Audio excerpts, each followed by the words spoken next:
Olá!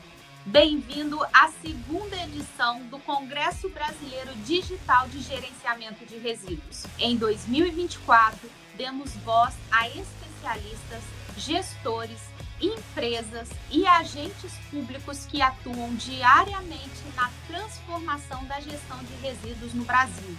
E o resultado foi surpreendente. Mais de 1 milhão de pessoas alcançadas e um impacto real no setor. Este ano, damos um novo passo, ampliamos nossa presença, reforçamos o compromisso técnico e, pela primeira vez, levamos o Congresso também para dentro de uma feira estratégica, com cobertura ao vivo, entrevistas exclusivas e uma imersão nos bastidores da política e das inovações ambientais. Serão 5 dias de conteúdo. Nos dias 25 e 26, vamos ouvir especialistas de empresas que são referência nacional em tecnologias e soluções para resíduos. Nos dias 27 e 28, estaremos ao vivo, direto de Minas Gerais, com uma cobertura especial dos principais debates da feira. E no dia 29, encerramos com a participação de alunos e professores do MBA em Gestão de Resíduos, mostrando como a formação e a prática caminham juntos nesse setor. Eu sou Jaqueline Gomes, engenheira ambiental e diretora de conteúdo do Portal Sustentabilidade, e terei o prazer de mediar os principais painéis dessa jornada. Prepare-se para 5 dias de conteúdo, provocações e ideias que mostram que sim, é possível transformar a realidade e a gestão de resíduos do Brasil.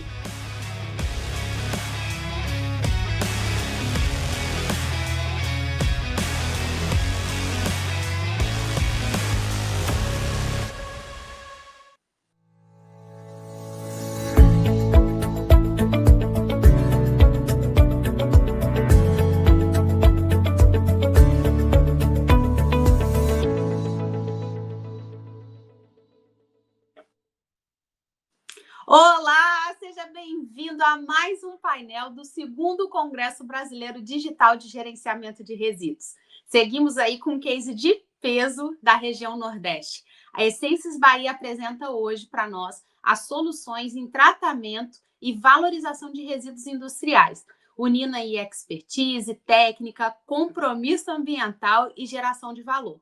O painel mostra como a empresa atua em diferentes etapas na cadeia, desde o tratamento até alternativas aí de reaproveitamento, destinação final ambientalmente correta e segura.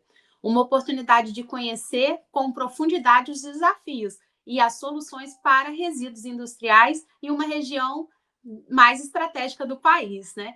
Então, eu quero trazer a nossa primeira convidada, a Andréa Siqueira. Ela é engenheira sanitarista e ambiental e também trabalha na Essências, né? Ela é analista de meio ambiente. Seja bem-vinda, Andréia. Muito obrigada, Jaqueline. Boa tarde a todos. Exatamente, eu sou engenheira sanitarista e ambiental, analista ambiental aqui na Essências, responsável pela área de qualidade e meio ambiente. E muito obrigada pelo convite. Obrigada a você por aceitar esse desafio de estar aqui com a gente, compartilhando um pouquinho das demandas, né, que vocês fazem na unidade. Eu vou passar a palavra para você. Eu vi que você vai falar um pouquinho para nós, né, sobre a gestão de resíduos no Brasil, trazendo aí um panorama, né, atual e os caminhos para o futuro. A palavra está com você. Boa apresentação. Exatamente. Muito obrigada. Então, hoje vamos falar um pouco, né, sobre esses conceitos que Jaqueline já introduziu, sobre o Parque Tecnológico de Valorização e Tratamento de Resíduos. Então, antes de falarmos, né, sobre essas soluções de gestão de resíduos no Brasil, é importante a gente trazer um pouco sobre a Solvi, no qual a Essências faz parte, né, que é referência no setor ambiental. A Solvi possui mais de 50 anos de atuação no mercado do gerenciamento, está presente em países como a Argentina e o Peru, né, além do Brasil, reunindo mais de 60 unidades de valorização de resíduos e cerca de 170 bases operacionais. Né? O foco da Solvi hoje é oferecer soluções integradas para o gerenciamento desses resíduos, né, seja através de coleta, transporte, tratamento, valorização e disposição final ambientalmente adequada desses resíduos. sempre com compromisso também na responsabilidade socioambiental. Então, para se ouvir, não é o suficiente atender às legislações, mas promover também ações de preservação ao meio ambiente, incentivo à conscientização, né, em relação aos recursos naturais. É importante gerar esses impactos positivos nas comunidades no qual a gente atua. Além disso, né, o grupo possui programas de educação ambiental muito bem implementados, com inclusão, programas de inclusão social para catadores, parcerias com cooperativas, curso profissionalizante, projetos que unem inovação tecnológica e preservação ambiental. Outro ponto também crucial para enfatizar é que a Solvay ela é pioneira em economia circular, né, trazendo aí uma valorização energética através do biogás e biometano.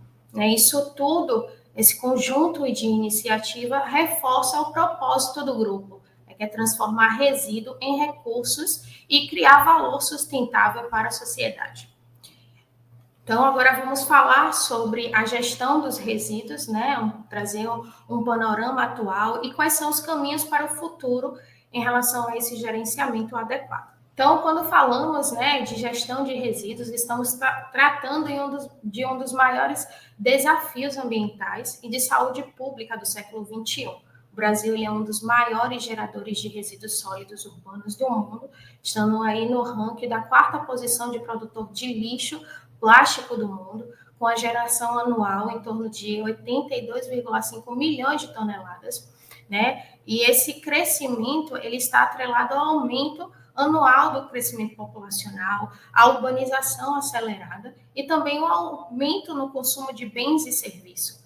Então, para que a gente tenha, né, uma gestão adequada em relação a esses resíduos, é essencial a gente fazer um planejamento e implementar estratégias eficientes que considere todas as etapas, né, desse gerenciamento, que conta com a parte da segregação, a coleta, o tratamento e valorização dos resíduos. Quando a gente fala de segregação, né, ela é uma das etapas mais importantes para garantir que cada material receba uma destinação adequada e sustentável também, né, que ao separar esses materiais na fonte, né, a gente evita, por exemplo, a contaminação cruzada, né, porque quando um resíduo ele é reciclável, que se mistura com outros que podem trazer uma contaminação, a gente tem uma redução no potencial de reaproveitamento, de reciclagem. Mas entendemos também que um pilar muito importante para a gente fomentar a segregação desses resíduos está na educação ambiental. A educação é a base para a gente ter um sucesso, né, nessa etapa de segregação, para que a segregação aconteça de forma correta e contínua. Quando as pessoas elas entendem o porquê estão separando, quais são os impactos positivos que isso gera, como a redução da poluição, o aumento da reciclagem e a economia dos recursos, elas passam a agir de forma mais consciente.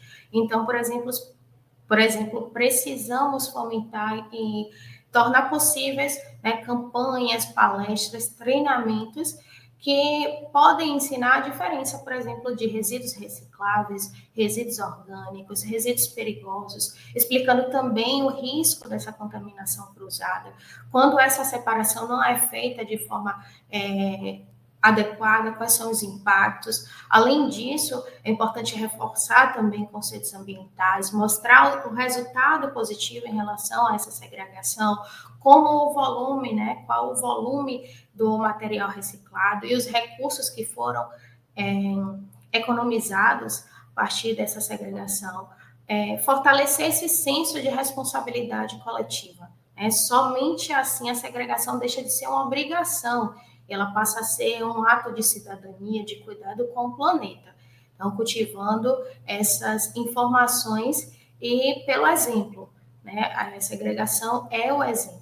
Uma outra etapa também do gerenciamento que é muito importante é a coleta dos resíduos, né? Ao analisarmos o panorama de coleta no Brasil, a gente percebe que cerca de 93% dos resíduos, né, eles são coletados, a população possui essa cobertura de algum tipo de serviço de coleta, porém ela não é uniforme. Quando a gente olha ali para o norte e nordeste, esse percentual ele cai para 82%, e além disso, muitas regiões rurais, periferias urbanas e áreas de difícil acesso também não têm essa coleta regular e uniforme, né? Então, isso traz um impacto negativo em relação à geração de acúmulo desses resíduos.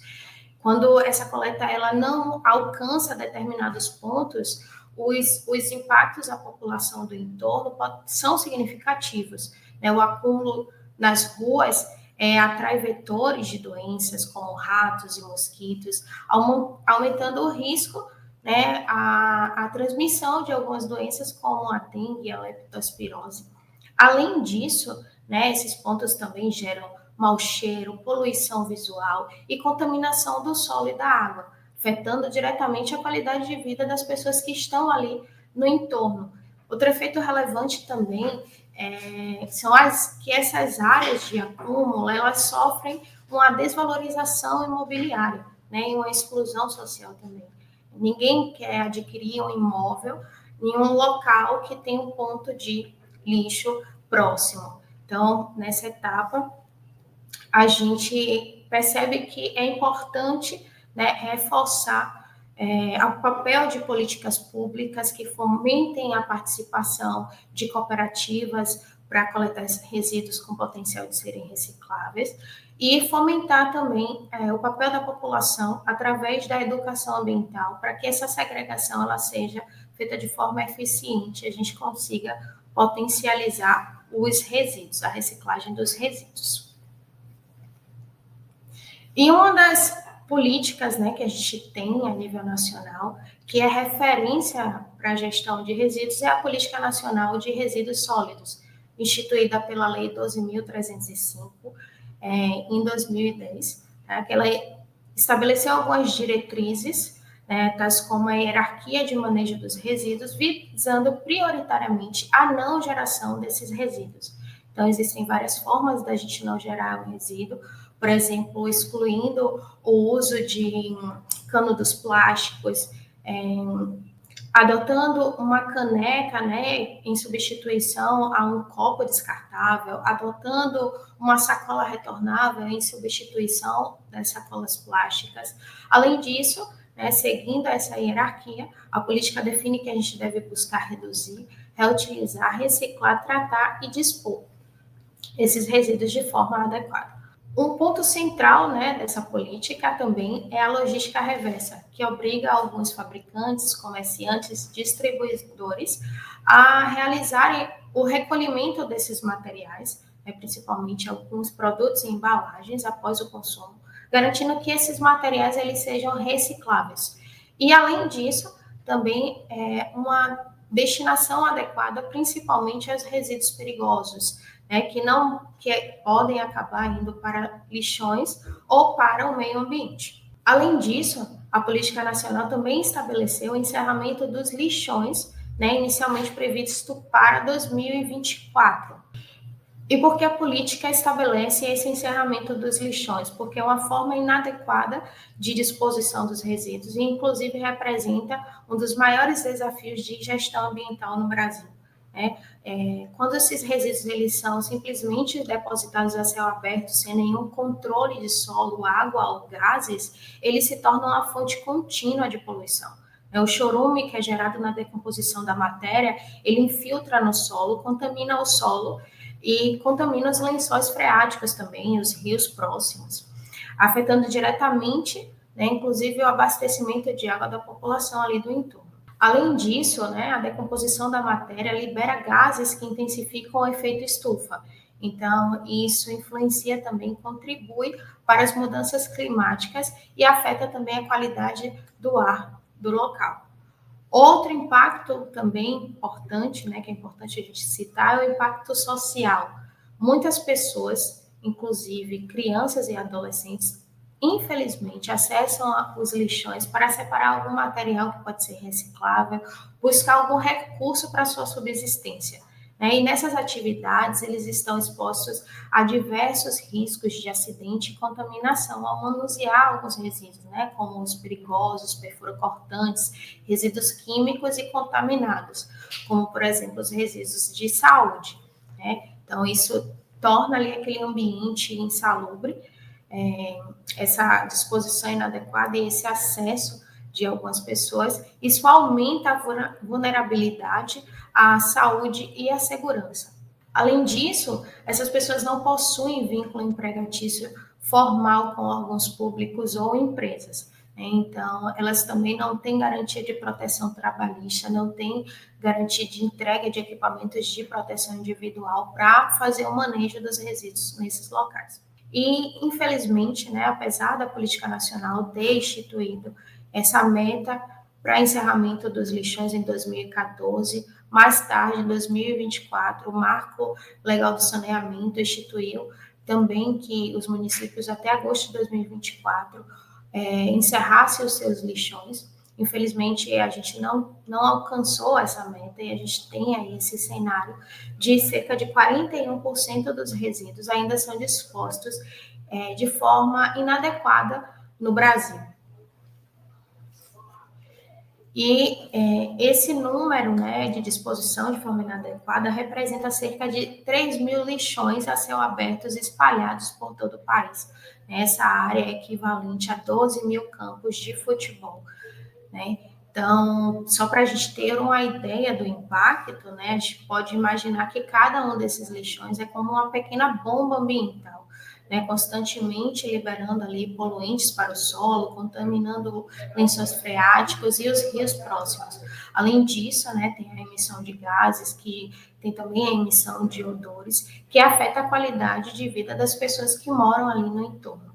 Ou seja, cada lixão, né, não é apenas um ponto de acúmulo de resíduos, também é uma fonte contínua de risco ambiental à saúde das pessoas que moram nessas proximidades. Por isso, né, é muito importante a gente reforçar uma disposição adequada desses resíduos urbanos, seja através de aterros sanitários ou por meio de outras tecnologias de valorização de resíduos, né? É essencial a gente buscar não somente proteger o meio ambiente, mas também garantir a segurança e a dignidade das comunidades do entorno. Então, como tecnologia e solução eficiente para a disposição segura dos resíduos, né, a gente traz aqui hoje o aterro sanitário, que diferentemente de um lixão, os aterros sanitários eles utilizam tecnologias de engenharia para minimizar os impactos ambientais e proteger a saúde pública, né? O solo, antes de receber os resíduos, ele passa por um processo de impermeabilização com camadas de proteção, né, através de camadas de argila e geomembrana, evitando que o chorume contamine o solo e, consequentemente, os lençóis freáticos. Além disso, né, os aterros possuem um sistema de drenagem avançado, podendo ser através de métodos de colchão drenante ou de espinha de peixe, né, que coletam esse chorume de forma eficiente, direcionando, por exemplo, para uma bacia de acumulação.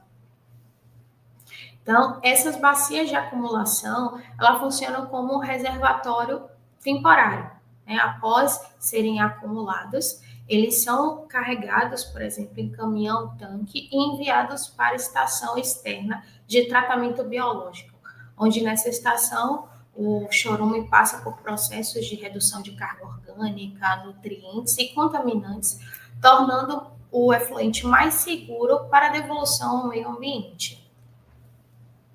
Outro ponto também importante, né, na gestão do aterro sanitário é a cobertura diária dos resíduos, né, que consiste em adicionar uma camada de material, pode ser solo, pode ser um material inertizado, sobre os resíduos que são depositados a cada dia.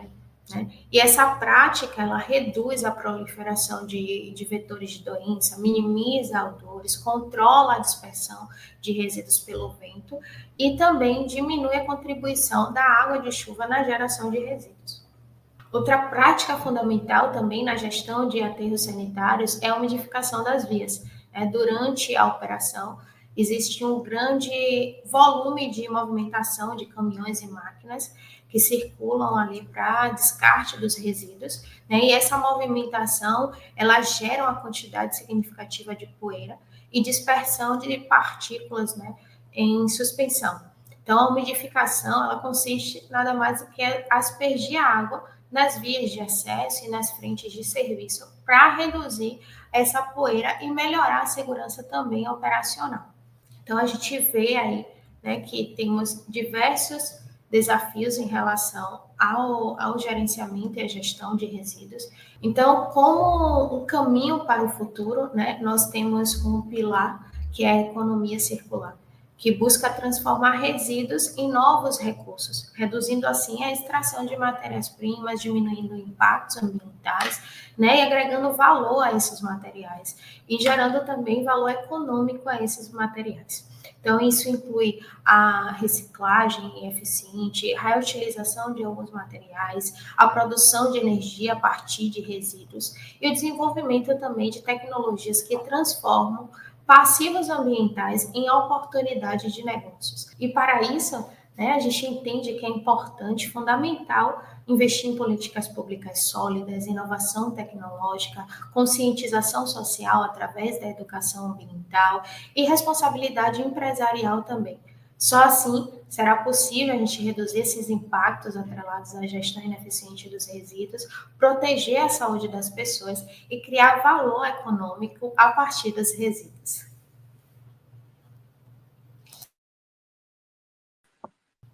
Andréia, quero te agradecer muito pela apresentação.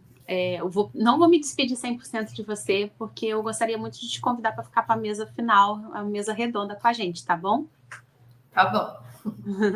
E agora, gente, eu quero trazer uma segunda convidada, que é a Rebeca Teixeira. Ela é engenheira sanitarista e ambiental e também trabalha na Essências Bahia.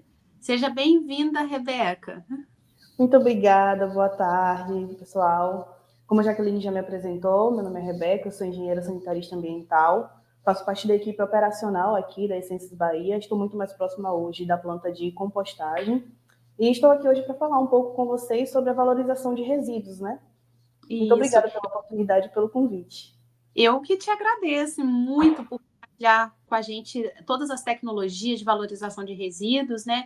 E mostrar aí essa ponte para um futuro mais sustentável. Então, a palavra está com você. Boa apresentação. Muito obrigada.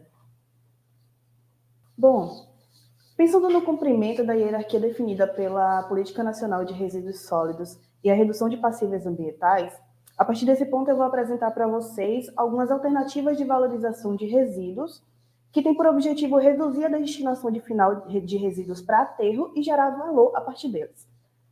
Como a minha colega Andréia já apresentou para vocês um panorama geral, né, sobre a geração e gerenciamento de resíduos no Brasil, eu vou mostrar uma outra perspectiva, a perspectiva do destinador final. O objetivo aqui é mostrar para vocês os processos e o que acontece da porta para dentro de um aterro sanitário e industrial, na verdade, de um parque tecnológico de valorização de resíduos.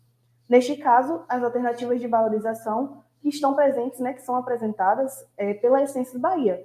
A Andréia já apresentou o aterro classe 2, então aqui vamos falar um pouco sobre o aterro classe 1, a blendagem para coprocessamento, a compostagem e o beneficiamento de solo.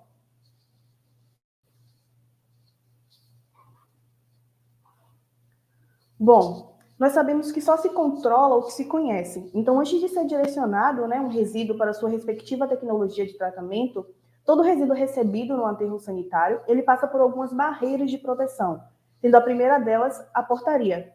Na portaria, é realizada a identificação do motorista, do transportador, bem como também é feito o teste de bafômetro de todo motorista a cada carga e a cada viagem realizada dentro do aterro, a fim de garantir a segurança operacional. Outro ponto de partida, na verdade, outro ponto de barreira de proteção, vem seguido sendo o laboratório. O laboratório, provavelmente, ele é a barreira mais importante, considerando a diversidade de resíduos recebidos dentro de um aterro.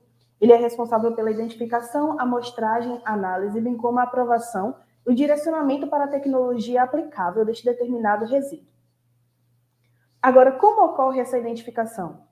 Primeiro, essa identificação ela é feita a partir da ficha de identificação de resíduos e dos laudos de caracterização. Uma dificuldade que nós entendemos e percebemos é que muitas das pessoas, na verdade, muitos dos geradores, ou pessoas responsáveis, né, nos geradores, pela destinação de resíduos, não têm total conhecimento sobre as características físico-químicas do resíduo que é gerado. E para ter esse conhecimento maior, também é aplicado um formulário de identificação de resíduo, para que a gente também conheça, né, para que o aterro também conheça o que está recebendo, bem como os laudos de caracterização, que a partir daí serão feitas as análises expeditas e as análises de pré-aceite e a identificação desse resíduo e a melhor tecnologia aplicável. Geralmente são feitas as análises de pré-aceite, inicialmente, né, com parâmetros, por exemplo, como pH, umidade, reação com ácido e base, sulfetos, óleos e graxas, PCS, cloro, cinzas, a depender da tecnologia que o resíduo vai ser destinado, e também é feita as análises expeditas. As análises expeditas são realizadas a cada carga, após o aceite do resíduo, justamente para poder verificar a conformidade do resíduo que está sendo enviado com aquele que foi aceito, e, mais uma vez, garantir a segurança operacional. A balança, ela é a nossa terceira barreira. Ela é responsável pela pesagem das cargas e a conferência de alguns documentos, como o Manifesto de Transporte de Resíduos, o MTR. O Manifesto de Transporte de Resíduos é um documento obrigatório emitido pelo gerador que acompanha do transporte até a destinação final e possibilita a rastreabilidade do resíduo no SINIR, o Sistema Nacional de Informações sobre a Gestão de Resíduos Sólidos. Também, visando uma operação mais segura, também realizada a verificação de possíveis sobrepesos e o direcionamento para a tecnologia aplicável, mais uma vez sendo mais uma barreira de segurança e comprometimento com um operacional seguro. Uma vez passadas as nossas 3 barreiras iniciais, o resíduo ele é destinado para sua alternativa de valorização específica, dentre elas, a blindagem para coprocessamento. A blindagem consiste na descaracterização de resíduos industriais que possuem bom poder calorífico, ou seja, são capazes de gerar calor suficiente para serem aproveitados como combustível alternativo nos fornos das cimenteiras. Esses fornos eles são responsáveis pela produção do clinker, que é a matéria-prima principal para a produção do cimento. O maior desafio da blindagem está justamente na seleção e a avaliação dos resíduos a serem utilizados, pois não se trata apenas de um processo físico, né? Se trata de nenhum processo mecânico. É como se fosse um enigma que requer uma montagem correta de elementos diversos, semelhante a um quebra-cabeça, onde a seleção de cada uma das peças é de extrema importância e a identificação e caracterização desses resíduos é realizada a fim de identificar não só suas características, né, do seu poder calorífico, seu potencial energético, mas também avaliar a compatibilidade entre eles, o que exige uma compreensão detalhada da composição química de cada um desses resíduos, incluindo os parâmetros como poder calorífico superior e inferior, teor de cloro, umidade, pH, densidade, cinzas e compostos orgânicos. Como também existem resíduos que notoriamente não são aceitos para esse tipo de alternativa, como é o caso do aerosol, cilindro de gás, agrotóxicos e amiantos, que não possuem, por exemplo, poder calorífico suficiente para ser reaproveitado para esse tipo de alternativa e para o tipo de processo, a fim de gerar o CDR, que é o combustível derivado de resíduo. Uma vez selecionados, os resíduos são separados entre trituráveis e solos de processo. Aqueles classificados como trituráveis passam pelo processo de trituração a uma granulometria controlada e posteriormente são misturados com os resíduos de processos em proporções pré-definidas pelo nosso laboratório, formando assim o blend final. A utilização do CDR, ele traz inúmeros benefícios, como a redução de combustíveis fósseis, a redução do custo da produção do cimento, uma vez que não requer a utilização de um recurso natural, né? Aí, consequentemente também a diminuição do impacto ambiental, a preservação de recursos naturais não renováveis, uma vez que ele substitui o carvão coke, né, que é o comumente utilizado para esse tipo de processo, a otimização da gestão de resíduos líquidos, uma vez que pode ser agregado ao blend, né, ao solo de processo e ao blend final, e a eliminação de resíduos líquidos industriais que deixam de ir para aterros e voltam para o processo produtivo como um combustível, né, um insumo para uma nova rota de valorização, uma nova rota de processo. Um dos cases de sucesso que podem ser apresentados, né, voltados à blindagem para coprocessamento, por exemplo, é a borra de petróleo. A borra de petróleo ela possui uma alta carga contaminante e que geralmente é destinada ao aterro classe 1, mas pode ser reutilizada como um componente do blend. Em 2024, foram recebidos cerca de 2.300 toneladas de borra que foram valorizadas, né, e deixaram de ir para aterro e foram valorizadas nos blends. Para você ter noção desse montante que deixou de ir para aterro e foi valorizado e voltou para a cadeia produtiva, ele equivale a 920 piscinas de cerca de 20 mil litros, gerando assim, né, o impacto maior visual dessa comparação do montante que foi deixado de ir para aterro e foi valorizado, voltando à cadeia produtiva e gerando mais uma vez vida útil. Saindo do âmbito dos resíduos industriais e passando para os resíduos orgânicos, a compostagem é uma alternativa de valorização para esses resíduos. A compostagem é um processo de degradação natural de resíduos orgânicos, através da ação de micro-organismos, que ocorre em ambiente aeróbio e tem como produto final um material estabilizado, denominado como biocomposto ou humus. Quando falamos da compostagem, rapidamente associamos a resíduos alimentícios, né? Que é o mais conhecido, é o mais usualmente usado. Mas outros resíduos também podem ser aplicados a essa tecnologia, como os lodos de ET, de estação de tratamento de esgoto, galhos, folhas, cascas, podas de árvore, né? Resíduos de poda e de jardinagem, e também resíduos agroindustriais. O processo de compostagem consiste basicamente na degradação controlada da matéria orgânica, onde é necessário proporcionar ou limitar, a depender do comportamento da leira de compostagem e do seu desenvolvimento, condições favoráveis para a ação microbiológica. O principal parâmetro a ser controlado e, na verdade, um indicador de atividade microbiológica é a temperatura, que deve ser monitorada a fim de garantir a faixa ótima para a atividade microbiológica, que fica abaixo de 70 graus e acima de 35. Além disso, há também correções de umidade e também a manutenção da condição aeróbia do processo através do processo de aeração.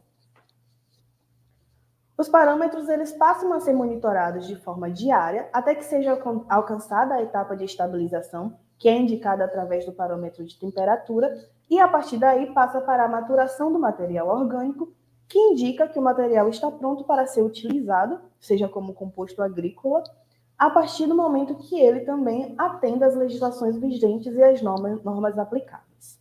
Os impactos positivos dessa alternativa de valorização vai desde a redução do volume de resíduos orgânicos encaminhados para destinações finais como aterro, o uso do composto no cultivo de plantas, né, melhorando assim o seu desenvolvimento. Esse composto ele também melhora as características físico-químicas do solo, aumentando a sua capacidade de retenção de água e reduzindo a sua acidez, e também reduz a necessidade de nutrientes, na verdade, de utilização de fertilizantes minerais, reduzindo a necessidade da utilização de novos recursos. Um case de sucesso que podemos apresentar é a compostagem de biossólido, que tem como matéria-prima principal o lodo de ET, que é um resíduo inerente ao processo de tratamento de efluente sanitário e que comumente é direcionado a células de aterro sanitário, né, aterros calço 2.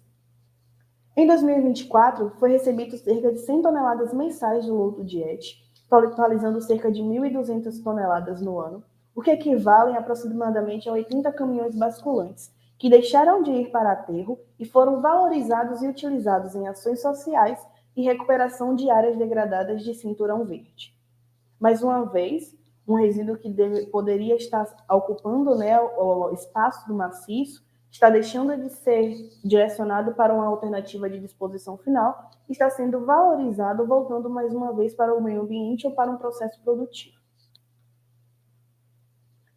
Outra alternativa, diferente dos já apresentados para os resíduos industriais ou para resíduos orgânicos, é o beneficiamento de solo. Diferente dos anteriores apresentados, ele não consiste num processo químico ou biológico, mas sim num processo físico. Ele é uma alternativa de reutilização de material inerte, sem a necessidade de passar por processos industriais. No que consiste esse processo de beneficiamento?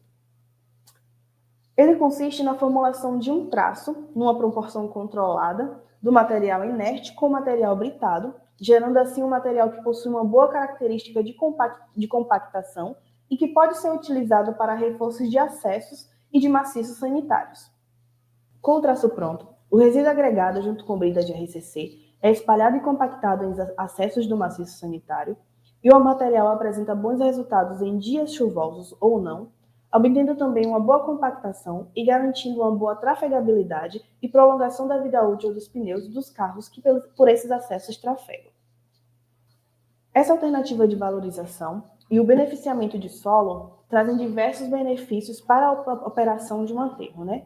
Dentre eles, maior segurança nos acessos, a redução do uso de recursos naturais das jazidas de solo e de material britado, a melhoria da drenagem pluvial das vias de acesso, gerando assim uma maior qualidade dos acessos e uma operação mais sustentável, o aumento da vida útil das células de disposição, uma vez que esses resíduos, em vez de serem direcionados para a destinação final, né, no aterro, nas células de aterro ocupando espaço lá, passam a ser utilizados como reforço de acesso, e também a redução de passivos ambientais. Um case de sucesso que podemos apresentar em relação a essa alternativa de valorização é a utilização da areia de desarenador, que faz parte da segunda etapa do tratamento preliminar de efluente sanitário, onde são retirados grãos grossos de areia que fazem parte, né, do efluente. Em 2024, nós recebemos cerca de 282 toneladas mensais de areia de desarenador, totalizando 3.388 toneladas desviadas do aterro, o que são equivalentes a 37 piscinas olímpicas cheias de resíduo. Mais uma vez, um montante considerável que deixa de ser destinado para aterro e passa a ser valorizado em outro tipo de alternativa, né, em outro tipo de processo. Por fim, surgem os aterros. Como o aterro classe 2 já foi apresentado pela Andrea, eu vou falar um pouco sobre o aterro classe 1.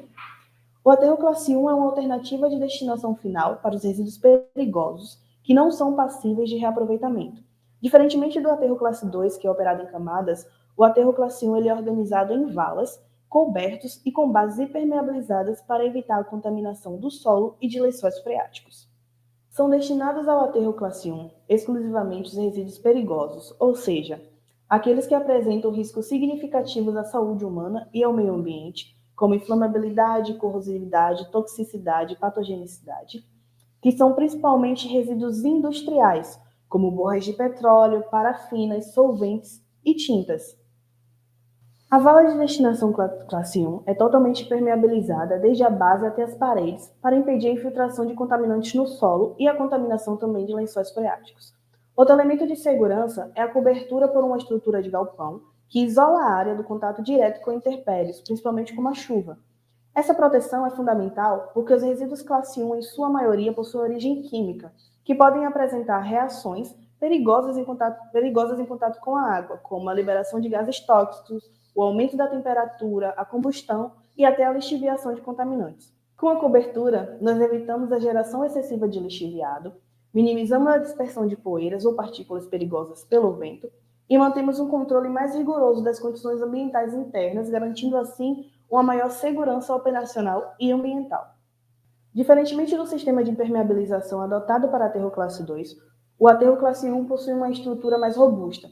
Sobre a camada inicial de solo compactado, são dispostos geocompostos e manta PAD, formando a barreira primária de impermeabilização. Entre as camadas de membranas, é prevista uma camada intermediária contendo uma geogrelha e um tubo testemunho, que permite a inspeção e o monitoramento da integridade desse sistema. Em seguida, um novo conjunto de membranas é instalado, protegido por uma camada de areia, garantindo assim a proteção mecânica, né, dessas mantas, e por fim, uma camada de material britado, que é aplicada a fim de assegurar a drenagem eficiente do percolado, direcionando para o dreno principal. Essa camada de pedra, ela compõe o sistema de drenagem, o esquema de colchão drenante, que além de proteger mecanicamente as membranas, também facilita o escoamento do lixiviado, o que permite reduzir os riscos de contaminação do solo e dos lençóis freáticos, garantindo que todo o percolado seja conduzido para o sistema de tratamento de efluentes, mantendo assim uma segurança ambiental do aterro. Bom, pessoal, essas são as alternativas de valorização que nós temos aqui na Essências. Qualquer dúvida ou queira entrar em contato, estão aqui as nossas redes, né? O Instagram Essências Bahia e o LinkedIn também. Eu espero que vocês possam ter conhecido um pouco mais de como funciona o aterro das portas para dentro. Muito obrigado pela atenção de vocês. Espero que a minha apresentação tenha inspirado vocês a valorizar cada vez mais os resíduos, transformando-os em recursos e soluções para um mundo mais sustentável, né? Muito obrigada. Parabéns pela apresentação, Rebeca, e para a gente ampliar esse debate técnico com uma escuta mais aberta, vamos dizer assim, né? Vamos iniciar agora uma mesa redonda, tá bom? Aí a ideia é conversar um pouquinho mais sobre os bastidores, os aprendizados e também os próximos passos aí das iniciativas de vocês. E aí eu convido a Andréia para retornar aqui com a gente. Então, meninas, vamos lá. Eu preparei algumas perguntas aqui. Queria saber, né, de vocês, quando falamos em resíduos industriais, assim, acostumamos a agrupar, assim, muito as realidades distintas. E na experiência de vocês, quais são os maiores desafios para garantir o transporte e o tratamento seguro desses resíduos aí na Bahia? Então, Jaqueline, quando falamos de resíduos industriais, né, estamos falando de um universo aí muito diverso, né? Nós temos desde lodo de oleosos, efluentes industriais, até catalisadores, né, embalagens contaminadas. Então, a gente tem diferentes origens desses resíduos perigosos. Tá? E na Bahia, um dos desafios, né, é garantir essa segregação correta na fonte para a gente evitar algumas contaminações cruzadas e assim viabilizar alternativas mais sustentáveis, como o coprocessamento ou a reciclagem. Outro ponto crítico também em relação às distâncias, né? Nós estamos falando de um estado que tem dimensões aí enormes. Então, essas estradas possuem muitas restrições, períodos de chuvas, às vezes também não tem locais próximos para destinar esses resíduos, então temos essa dificuldade. Além disso, também, nós temos a conformidade documental, né? E legal também em todas as etapas. Então, desde a classificação, rotulagem dos resíduos, do transporte até a destinação final, para assegurar que toda a cadeia ela seja rastreável, ela seja auditável. Legal. E assim, quais critérios técnicos e operacionais mais pesam na escolha da tecnologia de tratamento ideal para cada tipo de resíduo industrial? Acho que essa eu posso responder. Pensando na questão dos critérios, seria basicamente, na verdade, principalmente a composição físico-química deste resíduo, né? Um resíduo ele pode apresentar uma boa característica para compostagem, mas não apresentar uma boa característica para blendagem. Por exemplo, poder calorífico, toxicidade, umidade e até mesmo a compatibilidade com outros resíduos já recebidos na nossa planta. Operacionalmente, a gente considera também a disponibilidade da infraestrutura, a capacidade de processamento, a capacidade de resíduo que será recebido e também a disponibilidade daquele gerador em investir naquele resíduo para essa determinada alternativa, por exemplo, de valorização.